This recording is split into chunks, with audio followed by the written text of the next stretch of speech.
வீடு வாசம் எல்லாம் இருந்துச்சு, எல்லாம் போயிடுச்சு. இப்போ நான் என்ன தனி மரம், வேறு ஒன்றும் வழி இல்லை.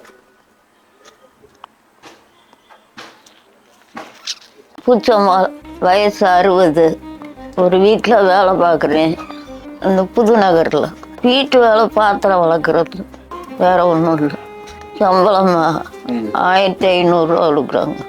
திருமங்கலம் அண்ணா நகரில் இருக்கோம். யாரும் இல்லை, உதவிக்கு ஆள் இல்லை. அப்புறம் எங்கே போய் உட்கார்றது? பிள்ளையும் இல்லை, புருஷனும் இல்லை, சொந்த பந்த யாரும் இல்லை. ஒத்தையில் இந்த வீட்டில் இருக்கேன் நான். அவர் இறந்து 10 வருஷம் ஆகுது. நாங்கள் மதுரையில் இருந்தோம். முதல்ல மதுரை சும்மக்கல்ல இருந்தோம். அவர் மில்ல வேலை பார்த்தாரு, நல்லா இருந்தோம். வீடு வாசம் எல்லாம் இருந்துச்சு, எல்லாம் போயிடுச்சு.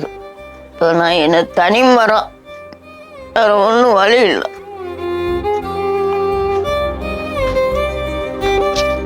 காலையில் 2 இட்லி வாங்கி சாப்பிட்டு போவேன், இல்லைன்னா அவங்க 2 இட்லி கொடுப்பாங்க, அதோட சரி.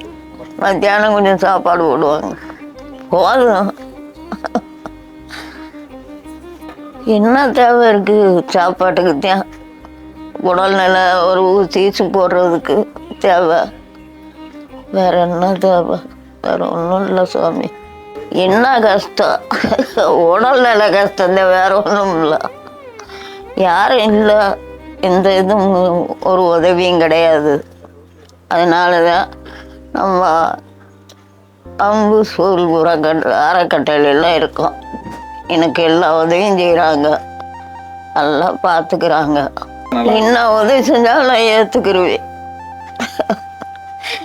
எல்லா உதவி நீங்கள் என்ன செஞ்சாலும் நான் ஏற்றுக்கிறீங்கவே. என்ன நினைக்கிறது?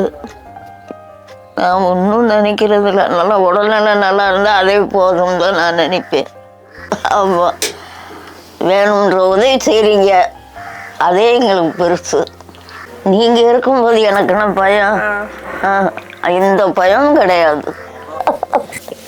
நான் அப்படியெல்லாம் ஆளு. நானும் 10th வரைக்கும் படிச்சிருக்கேன், நல்லாத்தான் இருந்தேன். நமக்கு சூழ்நிலை சரியில்லைப்பா, அவ்வளோதான். எங்களை எல்லாத்தையும் பார்த்துக்கங்க.